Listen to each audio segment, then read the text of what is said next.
Another game the Pacers could have won. Another game they come up short. They go into New Orleans against the shorthanded Pelicans, blow a 13-point lead, blow a fourth quarter lead, and man, oh man, is this team getting banged up. We have a lot of not fun topics to get to on today's Locked On Pacers podcast.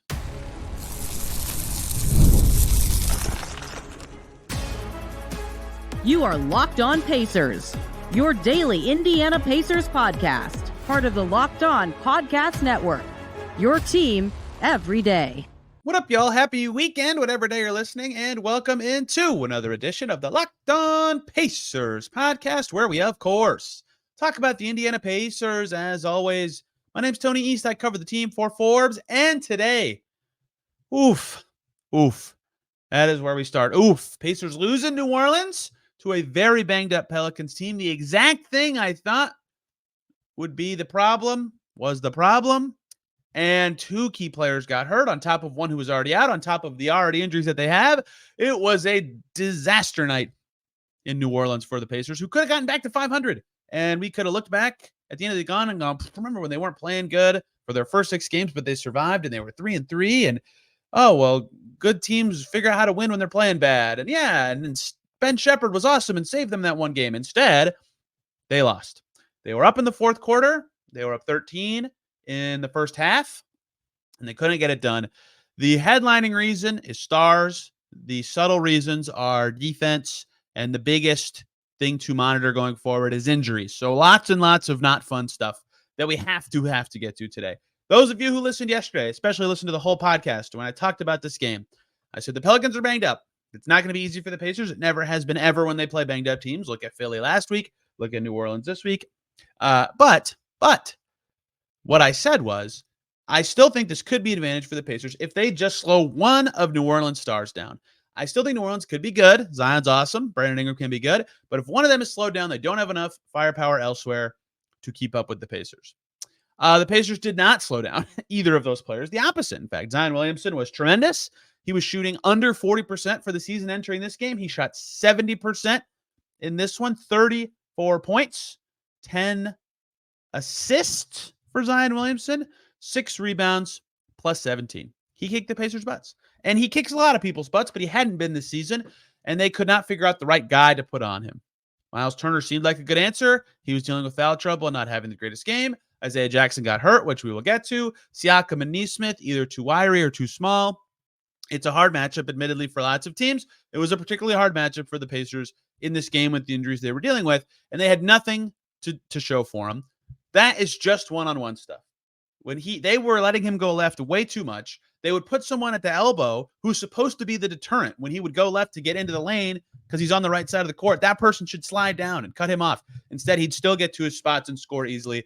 That was either someone is not doing their job or they are just shading him to the wrong side. One or the other. I couldn't really tell what they were being told to do and if they were doing it wrong or if they just were trying to face guard him and failing.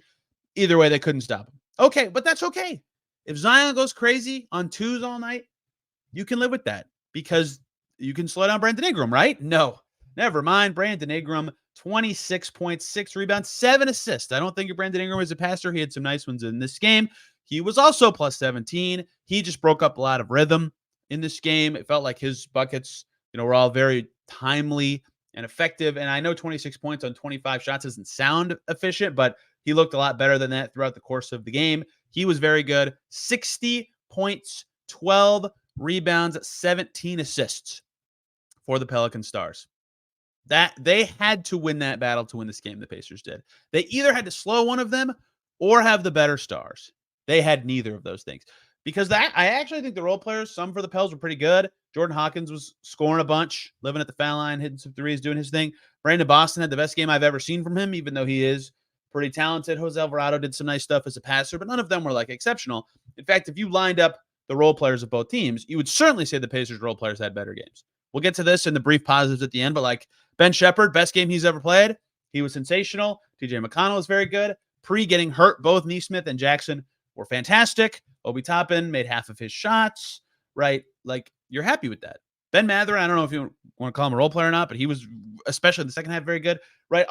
Jarris Walker defended Brandon Ingram okay, but had some rough moments elsewhere. But like they got stuff from the role guys. You would easily could look back at this game if one Pacers star was much better or one Pelican star was much worse and said, yes, the Pacers role players stepped up, played their role, got this done. Instead, in a game where the Pacers had more talent on paper and were healthier entering the game, not exiting, they let the Pelican stars dictate the whole game. The Pacers stars, let's talk about them because I talked about this after the Magic game and kind of after the Celtics game for different reasons. One theme of every Pacers loss this season has been the best player has been on the other team. Pending what you think of what Cade did on opening night, which I probably think Mathurin was better than him, but it was pretty close, or what Tatum did in the Celtics game, Siakam or Mathurin, you could have said are better than him. Either way, the Pacers had two of the best three players in both of those games, in both Detroit and Boston. They won both of those. In this game, they didn't have the best or second best player. Siakam had like a good stat night, but was kind of quiet, like in feeling. If you watched it, you just didn't feel that he had 16, 5, and 6 and made over half his shots and made 40% of his threes. They won his minutes. Like he played well. I saw him play. I didn't feel like he was playing bad. It just didn't feel like that. He fouled out as well. Like that was a problem for him in this game. Guarding Zion will do that. It's very hard to do. But you know, he was the best of the Pacers stars or reliable, whatever you want to call them. And it was 16, 5, and 6, right? Less than half of what Zion scored. Myles Turner, foul trouble, wasn't doing well with Zion. 4 turnovers. That's been a problem for him all season, which has been kind of strange. Did not do well in the glass. Yves Missi did much better than him on the glass. Another concern for Myles Turner for his whole career, but I think so far a little even worse this season on the glass.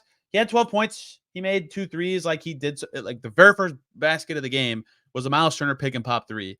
And like I thought right then, Yves Missi and Daniel Theis, like they're not going to be able to stretch out and get him.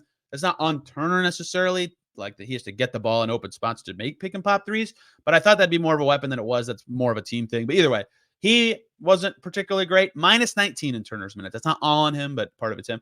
And of course, Tyrese Haliburton. Again, look, maybe history will say that this is continuing a streak of double-doubles. I believe this is his 3rd in a row. 11 points and 11 assists for Haliburton. 2 for 8 from the field. 1 for 6 from deep. So he made one of his 2 twos. Whatever on that percentage. 2 is too few. And for those who watched it, know, more importantly, he had chances to get up more 2s, and he passed out of them. And like, it's noble that this very good passer is setting up his teammates. 11 assists is awesome. That's good. That means he set up his teammates for 11 shots and they were able to make them. But like, there were some that he should have taken, right? There were some passes out that he did not lead to an assist that he maybe could have shot. 1 for 6 from deep obviously continues to be a major concern for him this season.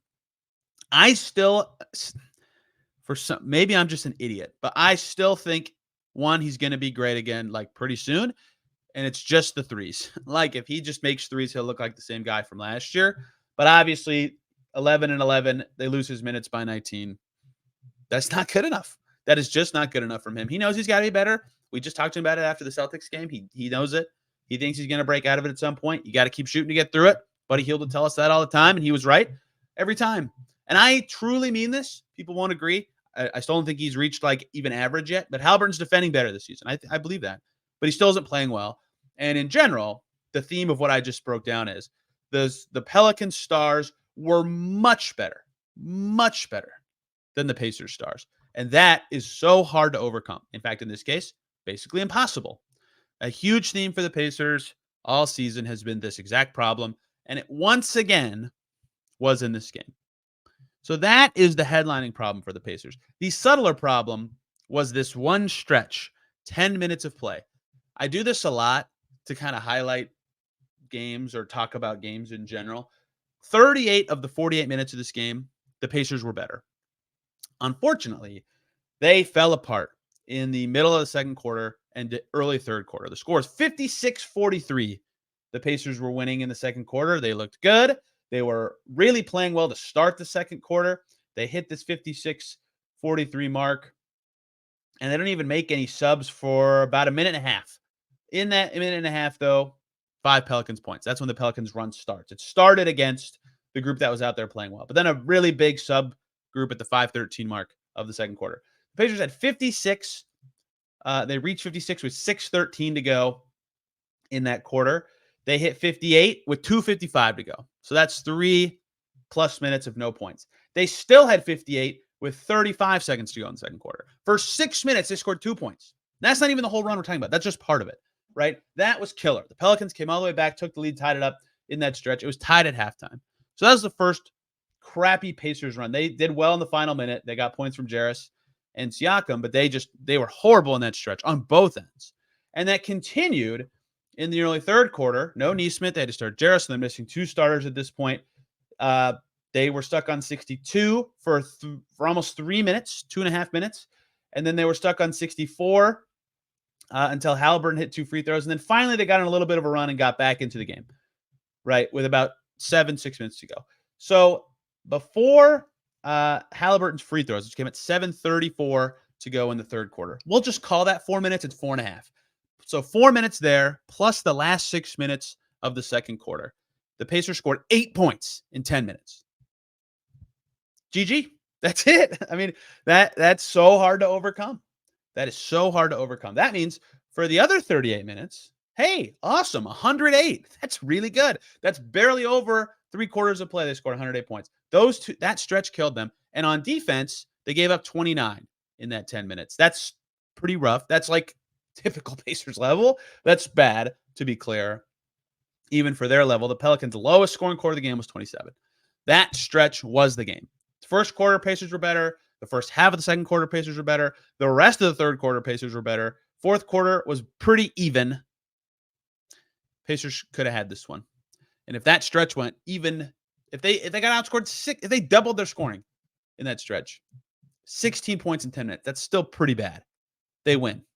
they just win. They lost by 7. So that was it to me. That stretch, everything fell apart. They lost Nesmith right before it with his injury. That was rough. And Jarris's offensive impact could not match Aaron Nesmith's. Aaron Nesmith was having a terrific game before he got hurt. We'll get to the injuries in a minute because it's a huge problem.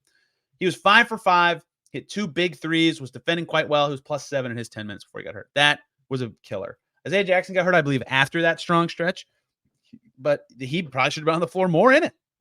He had 6 points and 8 boards and didn't miss a shot, right? It was really rough. The starters started this game amazing. 11-2 like that. Pacers looked amazing to start this game. I thought, wow, maybe they'll turn this around. They had another dunk after a make from the Pels.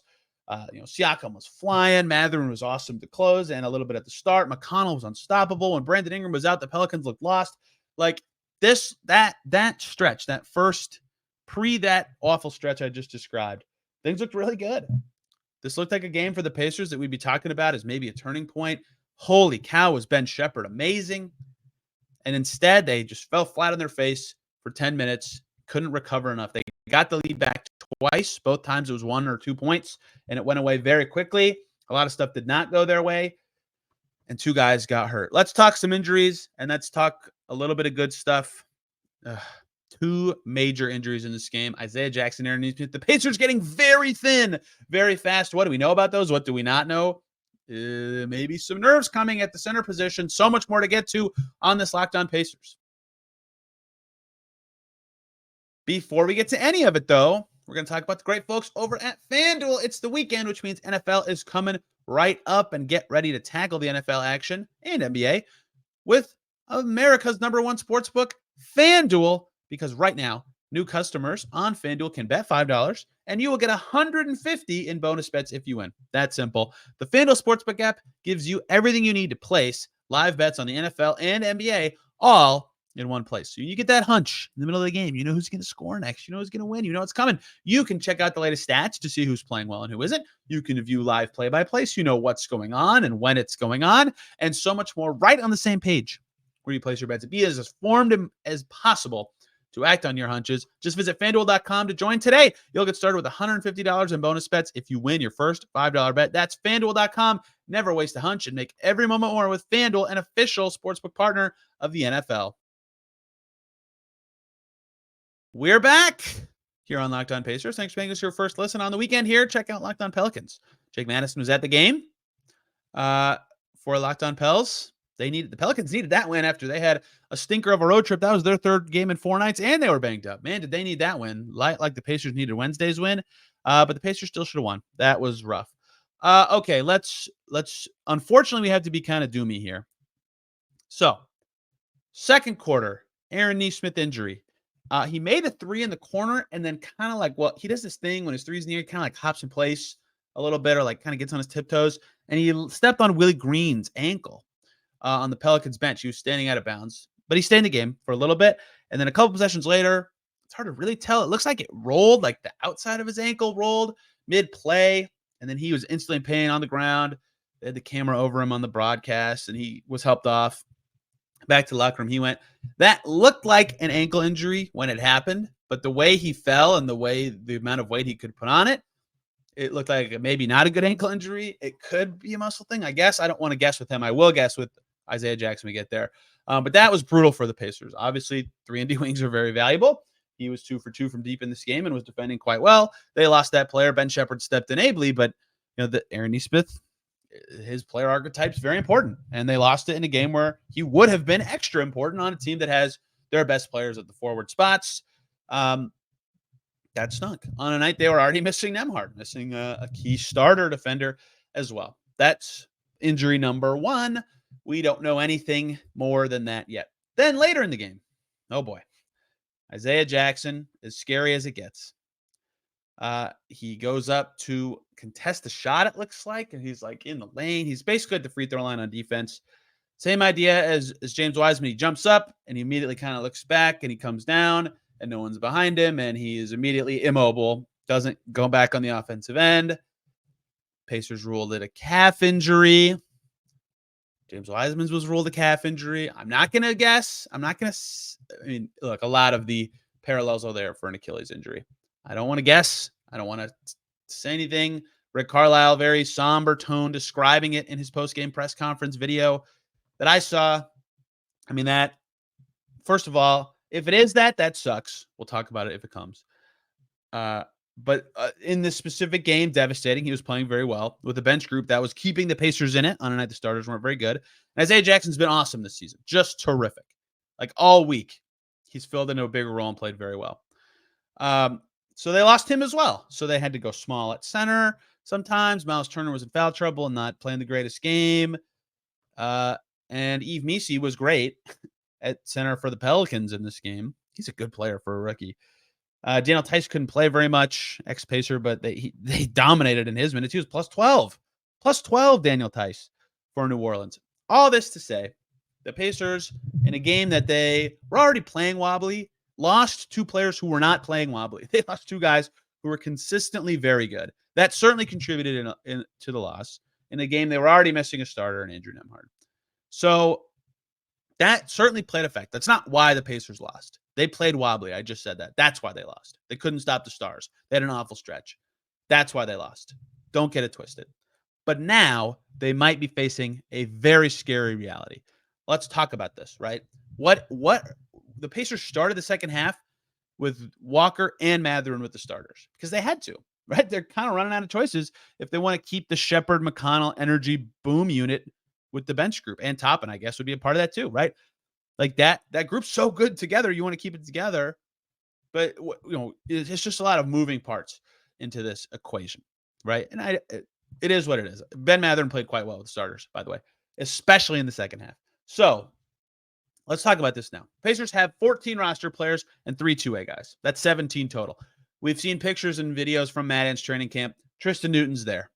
That's one of their 2-way guys. So really it's 16. Quentin Jackson was available for this game. Enrique Freeman is listed in the box score. I don't know if he was available or not. He got a DNP either way. But I don't actually know this because I'm not with the team. I will pretend for the rest of this discussion that he is with the team right now. Just hear me out. So that means there's 16 players that make up the Pacers team that just played in New Orleans and is presumably headed to Dallas, right? Of that 16 crew, James Wiseman's season might be over. I would guess it's over. I don't know for sure. Andrew Nembhard is currently hurt. Aaron Nesmith is currently hurt, and Isaiah Jackson is currently hurt.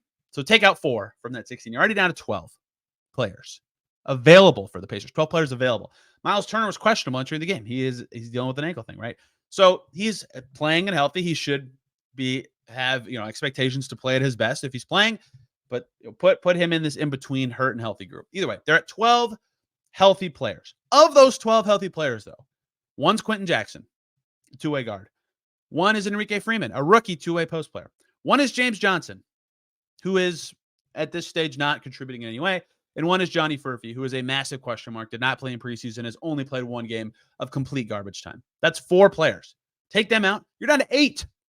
8 guys you trust with the Pacers. Their 4 injuries, 3 of them are rotation players right now, right? They had this problem where it felt like they had too much depth. They had 11 guys, 12 guys deserving of minutes. Yeah, true. Now 3 of them are gone. 4 if you count Wiseman in the 12. So to be clear, they are fortunate in some ways that Mathurin, Haliburton, Siakam, Turner, should they all play, are healthy. Their theoretical best 4, or like most talented 4, are healthy. But right now, what we know healthy Pacers is Tyrese Haliburton, Pascal Siakam, Jarris Walker, Obi Toppin, Ben Shepherd, Ben Mathurin, Myles Turner. Of the guys who are in a rotation. That's 8. So maybe Nembhard can be back by Monday. Maybe Nesmith's injury isn't as bad as it looked. Maybe Isaiah Jackson's injury isn't as bad as it looked. Maybe Tristan Newton shows up in Dallas. These are all possibilities. But,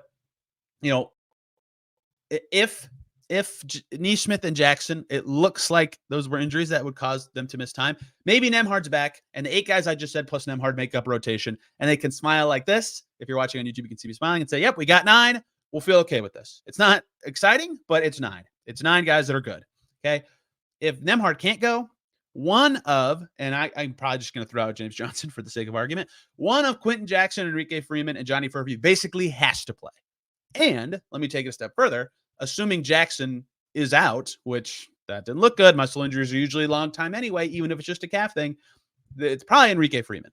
So you can draw up what a starting 5 would look like. They just had it, right? Haliburton, great. Mathurin, okay. I'm moving stuff around in Excel, so sorry for that. Jarris Walker, great. Siakam, great. Turner, great. And then a bench of Toppin, McConnell, Shepherd. So a guard for sure, a wing / off-ball guard, and Shepherd, and a big. That's like kind of enough, I guess. But it really seems like they would either need another big in case Turner deals with foul trouble, or they don't want to play Toppin at the 5 a ton. There's Freeman. They don't really need another guard. Haliburton, McConnell, Mathurin, Shepherd's enough. If Nembhard plays, then forget everything I'm saying right now. They don't really need another guard. Maybe they could sneak in Furphy minutes if Shepherd's playing 2. Like they have a lot of guys who can play multiple positions, which makes it easier. I would say they trust Freeman the most, given what we've seen. We just haven't seen Furphy play enough. But either way, you get what I'm saying. If Nembhard can't go in Dallas especially, he seems like the one closest to returning, which is why I'm kind of pinpointing him here. If he can't play, they're going to need one of the 4 of Quentin Jackson, Enrique Freeman, Johnny Furphy, or James Johnson to probably play in that game for some amount of time, 6, 10, 15, whatever minutes. That is the reality the Pacers are facing. So the short-term reality is, on one hand, they can say few, our most important players are healthy. On the other hand, a team that's superpower has been depth and speed. They can play fast because they have guys who are fresh out there all the time and are good. That's fading. That's going away. And for a team that's 2-4, that's very bad. That's why one of these close games that they gave away being a win would mean so much right now. So, yikes. That's the yikes right now. Let's briefly touch on something that I will go deeper on if it is merited. If Isaiah Jackson has a torn Achilles with James Wiseman, the Pacers need to make a move for a center like now. Like the second they find out for sure, right? And they have an open roster spot. They have enough financial flexibility to add someone. But that is tough. That is 2 roster spots, 2 centers just gone for the year. Boom. You don't want to cut either of them. Well, maybe you could with Wiseman. You don't want to cut either of them to open a spot. So if he is out for the season, I would once again remind everybody of the Edmund Sumner trade of a 2nd-round pick in Sumner to free up flexibility to bring in another guard. If the Pacers need that wiggle room, don't be surprised if they try to very quickly act to make a move to bring someone in. Maybe they just sign someone to a non-guaranteed minimum for now. That's the easiest thing to do at this stage of the season. And I don't even know what Jackson's injury is. If I'm ahead of myself, then great. That's a lot easier to discuss. But even if he's out for 4 weeks, like what would you call the minimum amount of time for just a standard calf injury? McDermott missed 4 weeks last season, right? 6 weeks? A long time. They need a center now. Maybe they believe Enrique Freeman can do it, and that's great. He's been pretty good, but he's kind of short, right? I think they would try to bring in someone else. So keep that in your head as you listen to this. If you're listening before the news, if we already know what Isaiah Jackson's injury is, then know that I'm going to talk about it either very soon or already have. All right. That's 25 minutes of yuck, because that's what this night was for the Pacers. Yuck. Injuries, bad play. I mean, Turner got too early fouls. Their defense stunk early. Zion Williamson was like drenched in sweat after 6 minutes. I thought he was going to be so tired he couldn't do it. Pacers looked sloppy. They were shooting over 71% and 50% from deep at one point in this game and losing. Just bad for the Pacers. 2-4 heading into Dallas. Tough opponent. And someone, presumably, that they weren't hoping to have to rely on this season, or at least this early, is probably going to be important in Dallas. Okay, let's talk about the very small amount of good things that happened in this game. Ben Shepherd, that dude's got to play every night. Even if the Pacers were fully healthy, all the guys I just talked about were healthy, Ben Shepherd's too good. He was good last year. I made the same argument for Aaron Nesmith. Look, I made the debate on a podcast episode of, like, if it comes down to Jarris versus Shepherd, who should they play? What would make sense? I kind of said, yeah, you could do both sides, and I get it. Ben Shepherd is just good. I get that it's easy to say that when he makes 6 of 11 threes. Even if he didn't, his defense is very valuable. His hustle is so important. He just makes any lineup click because he doesn't make that many mistakes, and he works his tail off, and he can make shots, and he can defend. That dude has to play. He is too good. He was sensational in this game. 20 points. Career high before this was 15. 6 threes. Ridiculously good. Played good defense. Made stuff happen with McConnell out there. He was very good. The two best players besides him, especially compared to expectation, were Jackson and Nesmith, who were both great and got hurt. And it's a shame they don't get any more time in the spotlight today. TJ McConnell was once again quite good. When he was out there, the Pacers looked, quite frankly, their best. He had 10 points and 9 assists and was +5. That is the end of the positives for the Pacers. A lot of other, like Ben Mathurin's second half was awesome. Sensational. He started pretty slow. He finished with 19 points on 15 shots, 6 rebounds, 3 assists, one of his best ever pass for a Siakam corner 3 of his whole career in this game. Like, Ben Mathurin had a pretty good game. His first half was less impactful, but his second half was so good. So good. Exactly what they need him to be. So here we are. Crossroads for the Pacers. I thought this Pelicans, Mavs, Magic without Banchero, Hornets stretch could be a time for them to get back to 500, maybe even over it. Now they need to survive. They need to find a way to play better and win and have the best players on the floor. They haven't had it this season. We'll talk about more on Monday with a guest, presumably. Only one guest this week. Sorry about that. Halloween, games every other night. Obviously, rough week for me personally. Wasn't really grinded on the guests, but we will get back to it next week. Thank you guys for listening on this weekend and all the time. It's really appreciated. Having a ton of fun doing these podcasts this season. And we'll be back on Monday talking some Mavs, talking some big Pacers topics. If you know more about Isaiah Jackson, talking more about that, or Aaron Nesmith too. Thank you all for listening. Have a wonderful day. We'll see you very soon.